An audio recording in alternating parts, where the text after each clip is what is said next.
Phantom Forces is a game. A Roblox game, but a game nonetheless. Phantom Forces is more or less a fast-paced, no vehicle, no equipment version of Battlefield. And frankly, it's a decent game. At least for the standards of Roblox, that is. Compared to more robust games like Battlefield proper, it doesn't really hold a candle compared to it. But as a Roblox game, compared to the vast majority of other shooters that aren't trying to take itself too seriously, it's as good as it gets. You guys might remember me as the Phantom Forces Guns in 10 Words or Less guy, or the Phantom Forces Gun Review guy, or the guy who fell off after a long time. That's alright, because I'm here to talk about Phantom Forces once more. This time, from a design perspective. No, I will not be reviewing older versions, nor will I be updating this video just because of its continuous updates. Instead, I will look at its core gameplay, the category of guns, the movement options, and the map of the games. Are we ready? Good.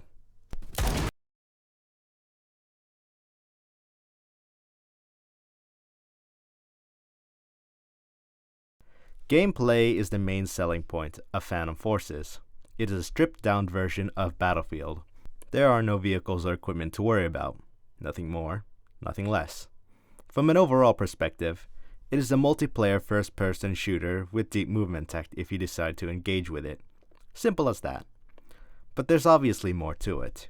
Phantom Forces has over 180 guns in total. Because of the sheer amount of guns in the game, there's always bound to be guns that are clearly better than others, guns that tend to take up the exact same roles, or guns that are objectively terrible, but we'll get to that in a bit. Along with this, there are over 100 melee weapons, and unlike most games, they all have their own stats, which is questionable in my eyes. Why do all the melees have different stats? Especially in a first-person shooter game where melee should normally be the last result, or a mobility tool. Don't get me wrong, there are people that can and will make it work if they're determined enough, but from a design perspective, it's all sorts of flawed. As a matter of fact, most of the time, melee isn't even used for its intended role. Instead, it is being used for mobility, as it has the fastest walk speed of every weapon. And even so, that walk speed is mostly dedicated towards small knives and one-handed blunt weapons. Anything larger, and you're better off running with a pistol, since you aren't being useless or trying to take flanks to clobber an enemy from behind. Anywho, in terms of actually playing the game itself, it's quite simple, really. You spawn in, kill some guys, maybe do the objective if you feel like it, die, occasionally get better guns, rinse and repeat. It's a tried and true multiplayer gameplay loop, and it can be found in almost every PvP multiplayer game under the sun. Now what about the guns themselves?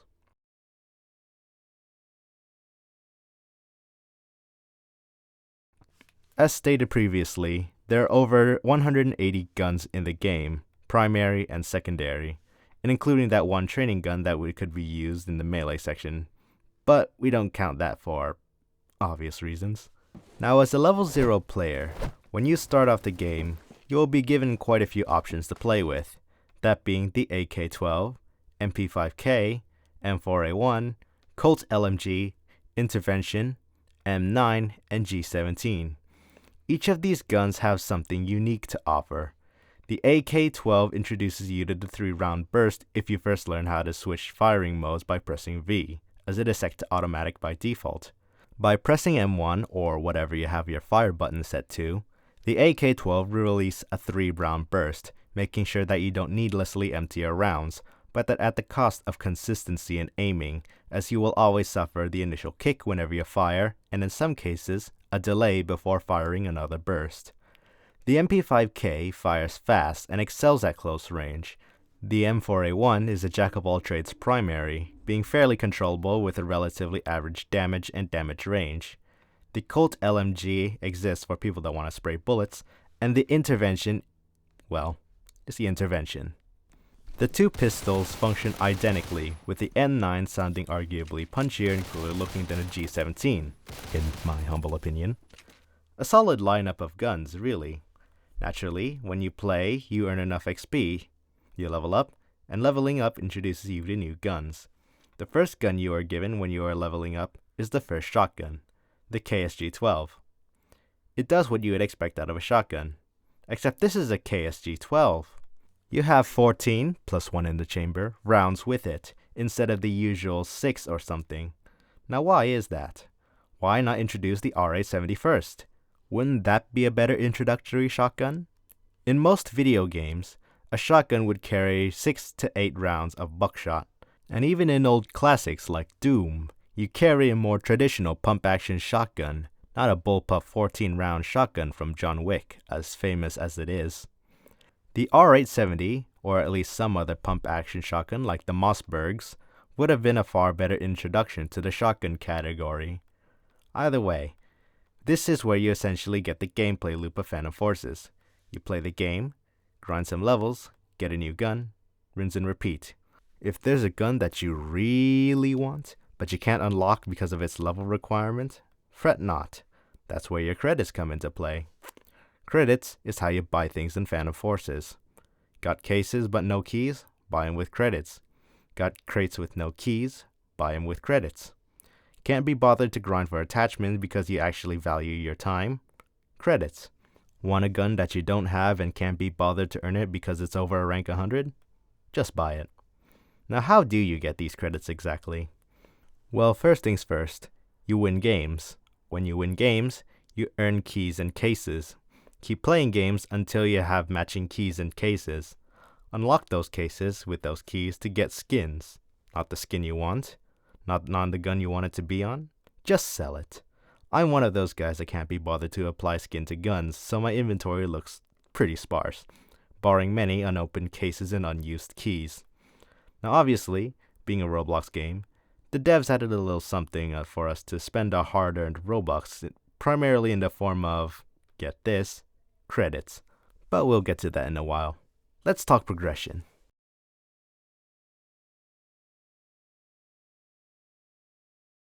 For the most part in early ranks, say from rank 1 to around 50 to 100, you will be given weapons for leveling up. Like I said earlier, they usually give us rather solid introductory weapons for each class. For the shotgun, it is the KSG-12, and while I do have my gripes with it being used instead of the R870, I think it does its job at introducing the fact that shotguns are good at close range and even medium close range and suffer beyond that. With the DMR, you have the MK11, a 20-round 7.62x51 NATO AR platform DMR, and it teaches you that you can't just spam with the DMR and places emphasis on precision, though not to the extent of sniper rifles, still demanding at least some level of accuracy from players in order to use effectively.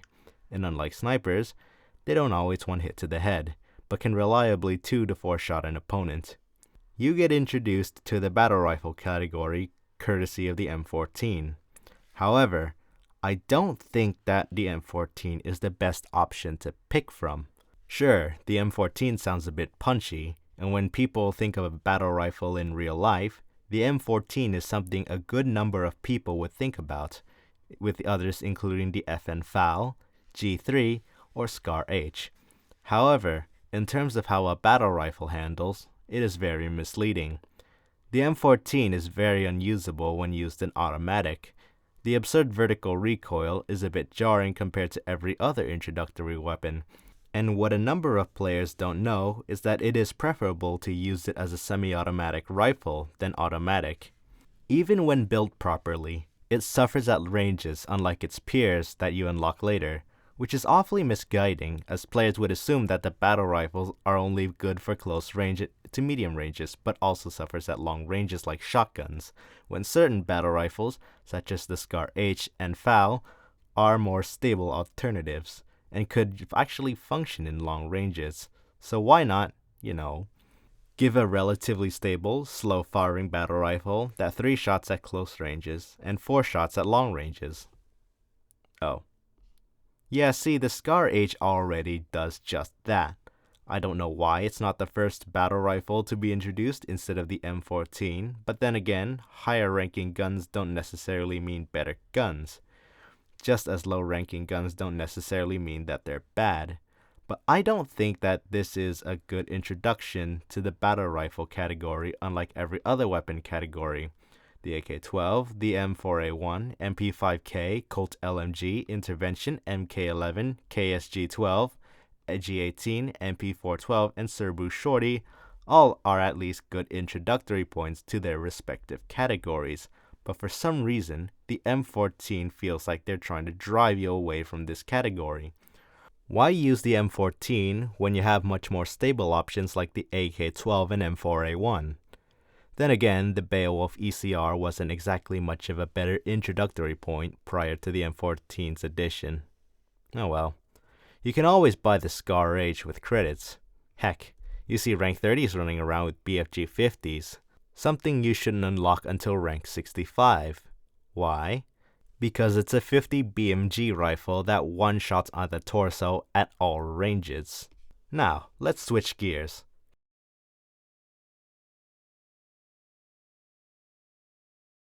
Credit where credit is due, when it comes down to modeling and sound, the game does a wonderful job at portraying most guns using the Roblox engine. You can look at a gun and easily connect it to its real-life counterpart. Their profiles are mostly recognizable. Even some of the fictional guns have a distinct profile compared to other rifles, at least in first person. In third person, you can't really tell what anyone is holding. For games where realism is the emphasis, this would normally be a flaw.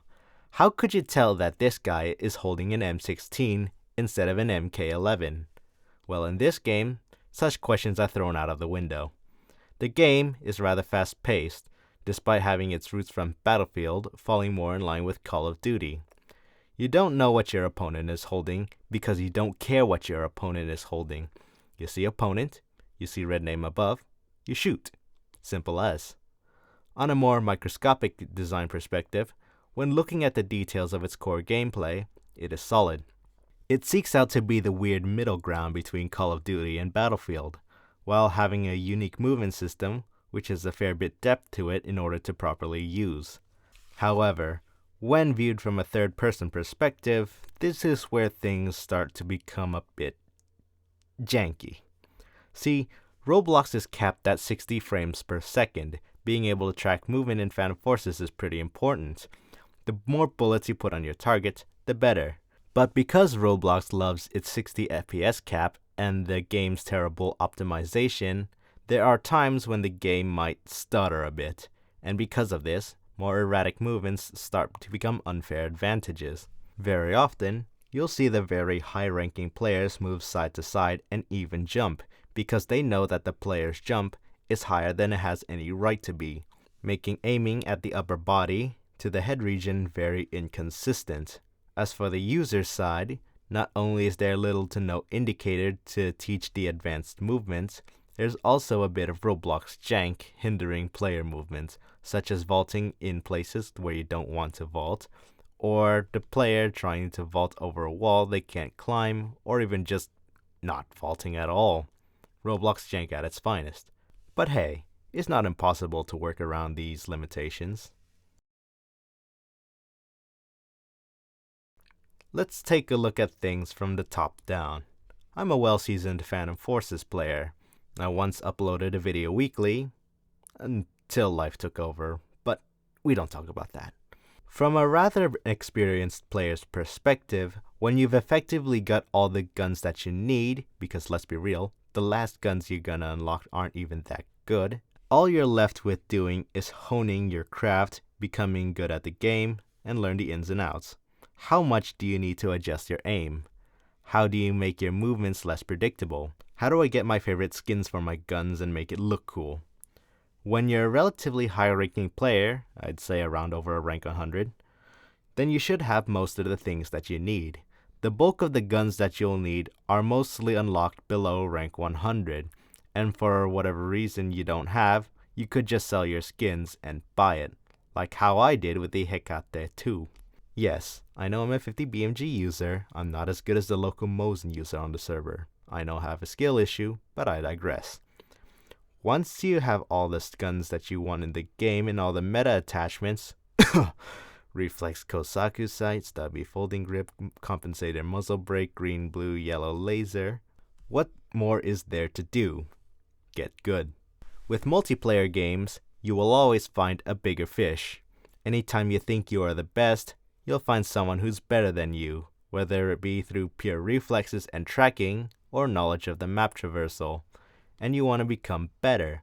Not to mention the fact that you'll be in an awfully big fish in a mostly small to medium-sized fish pond. You'll get a dopamine rush when you hit tab, check your KD, and realize that you killed over 50 people in one game, whilst only dying a handful of times. This is the gameplay loop that brings players back, old and new. New players want to get better and unlock more guns. Old players, that already have everything, want to become better at the game. That's great and all, but doesn't it eventually get a bit samey? Eventually, there comes a point where challenge becomes virtually non-existent in a server filled with mostly kids that have either just finished schoolwork, finished homework, or procrastinating. The only challenge you'll ever find is the one other player that are using the cheesiest strats to win in an engagement, or finding that one player who's just better than you. You know where to go, how to catch others off guard, and how to rack up kills and score easily. But notice how you have a gun for nearly every situation. If I feel like being a generalist, the M16A3, despite its changes to recoil, will always be a solid choice. If I feel like going fast, fret not, the MP5SD has me covered, even being stable enough to take on medium to long range targets. Am I on a sniper's map like Mirage, Crane's Sight, or Desert Storm? That's where the old Hecate comes into play.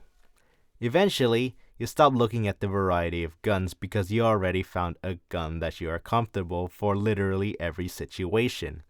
That is your personal meta, your preferred line of guns that you use, and outside of that, you only try other weapons just to see how they perform, only to return to your favorite guns because it doesn't feel like your favorite gun.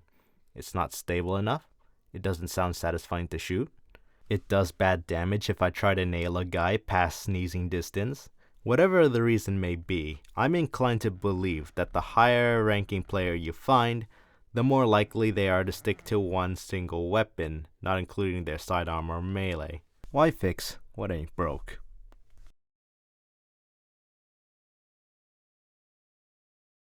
The map design is something.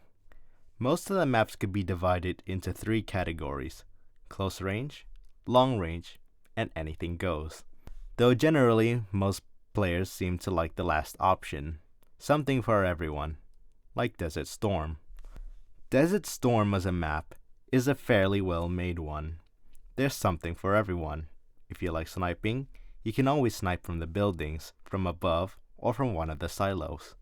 If you want to get up close and personal, and want to avoid the snipers as much as possible, underground routes exist.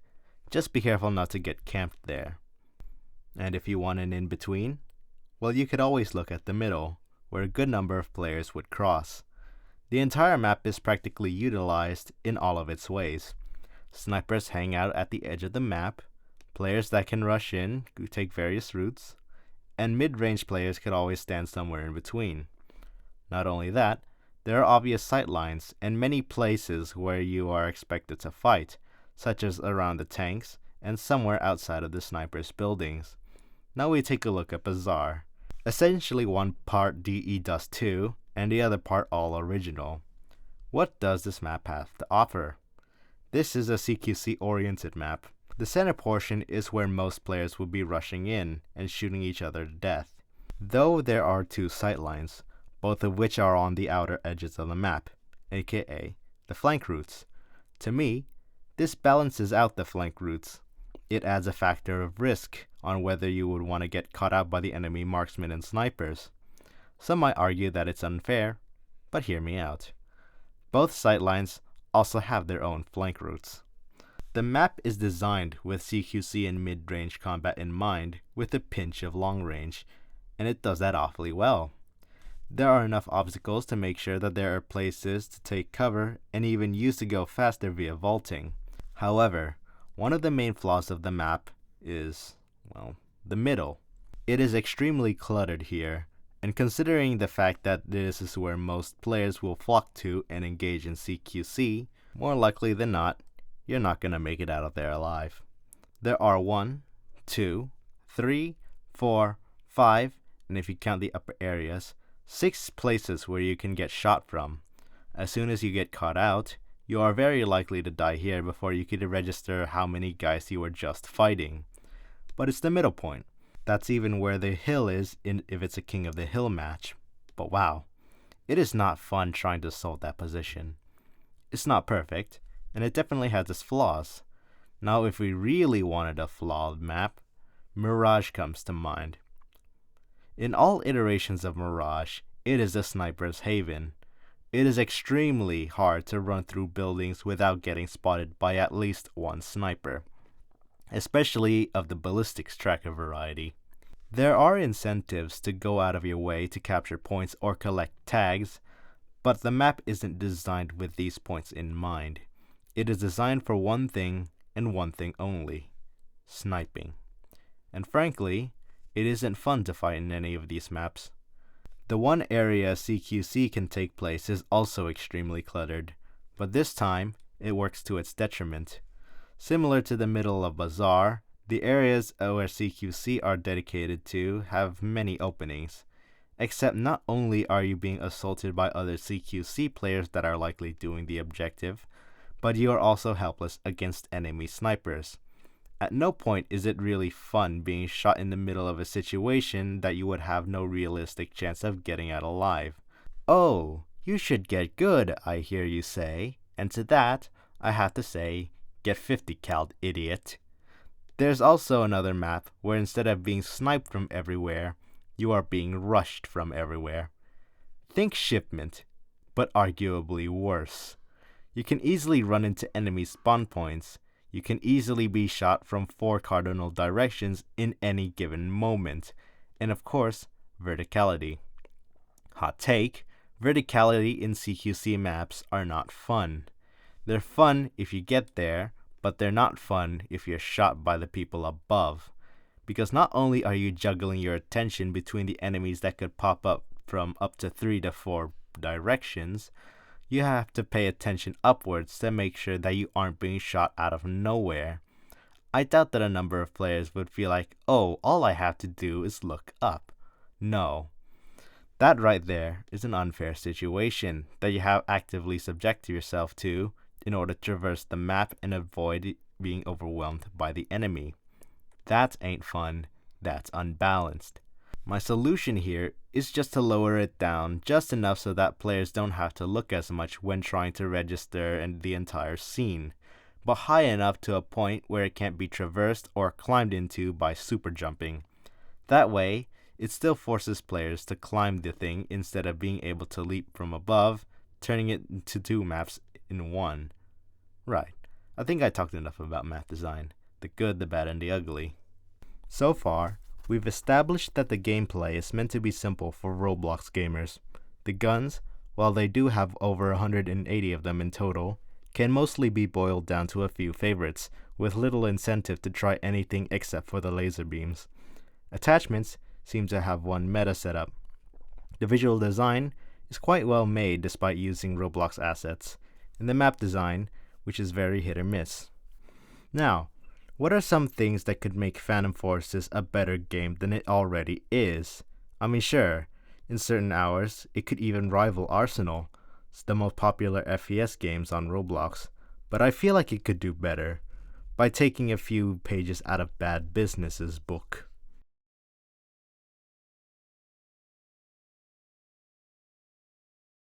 While I can't say anything about the development history of Bad Business, I can at least look at what it has to offer compared to Phantom Forces. Similar to Phantom Forces, it is a fast-paced first-person shooter game with guns you can slap your attachments onto and go around doing your own standard PvP matches, including, but not limited to, Team Deathmatch, King of the Hill, and Kill Confirmed. However, where I feel Bad Business does better than Phantom Forces is player customization.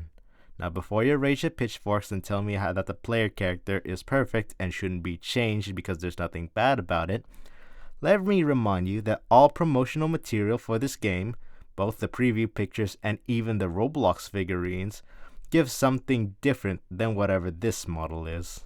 I get it. It's the style of the game. It's supposed to be more grounded. But at the same time, wouldn't it hurt to at least give the player some form of agency in terms of who they cosplay as? I'm not asking for cutesy or flashy outfits, but I am asking for a sense of player expression. The only form of player expression that we have are currently weapon skins, and even so, a good number of the players have turned off the third-person skins off to save on performance, not to mention how terrible the third-person models look compared to the first-person models.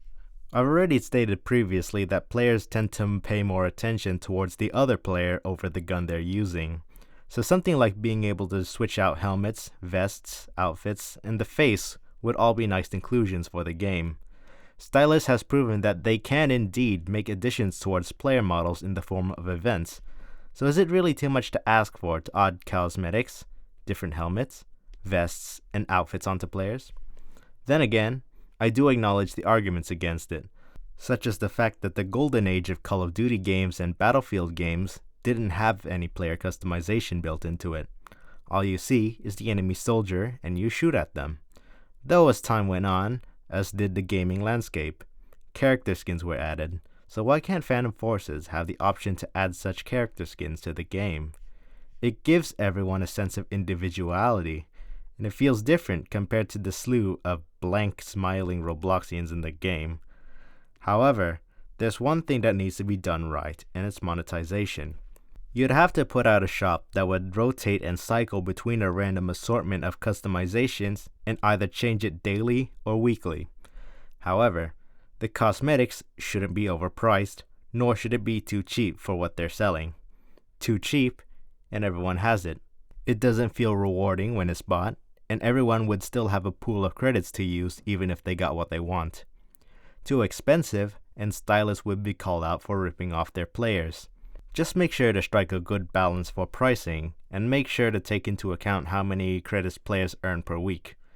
It could also incentivize players to start spending Robux if they really want it that badly and skip the credit grinding. It's a win-win.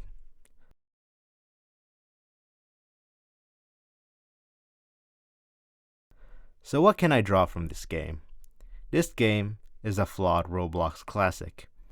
The game has existed since 2015, and despite getting quite a few fresh coats of paint over the years, the core gameplay has remained the same. You spawn in, you shoot others, you die, you respawn, rinse and repeat. If that's all it sets out to do, then it has passed that. Few other games can encapsulate the essence of Phantom Forces, either because they're too niche, uninspiring, or taxing on the computer. Seriously, Roblox, help us optimize our games so that they aren't officially capped at 60 FPS. We have to install a third-party program to uncap your damn games. Nonetheless, when it comes down to gameplay, it does its job well. When it comes down to the weapon design, the bloat of guns ended up only encouraging certain guns and attachments that either reduces the most amount of recoil for your automatics or make it faster to aim with your snipers. The progression system is serviceable, though the introduction to the battle rifle category could be switched up a bit. The usage of the credits is fairly underutilized in my opinion, only being dedicated to attachments or weapon skins. The modeling of the guns is solid, and despite using Roblox texture assets for its maps, it works fairly well. The map design is a mixed bag, ranging from good and in-depth to an opened or cramped mess. And while the outline and colors of the player model is recognizable, regardless of background, I'd say that they could add player customization.